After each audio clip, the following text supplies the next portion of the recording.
వెంకటగిరి ప్రజలకు తెలియజేయడం ఏమనగా ఇటీవల శ్రీకాళహస్తి వెళ్లే ప్రయాణికులకు ముఖ్య గమనిక అని ఒక వీడియో పెట్టిన సంగతి మీ అందరికీ తెలిసిందే.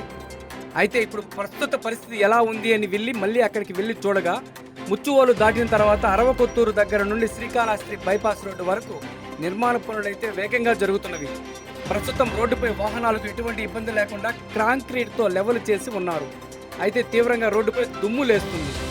స్కూటర్లో కానీ కారులో కానీ వెళ్లే వారికి ప్రస్తుతం ఎటువంటి అంతరాయం లేకుండా వెళ్ళవచ్చు. అయితే ఇంకా తారు రోడ్డు మాత్రం వేయలేదు. ఇది కూడా త్వరలో ఈ రోడ్డుపై తారు రోడ్డు వేసేందుకు అధికారులు శరవేగంగా పనులు జరిపిస్తున్నారు. రోడ్డు పూర్తయిన తర్వాత మళ్ళీ వీడియోతో కలుద్దాం.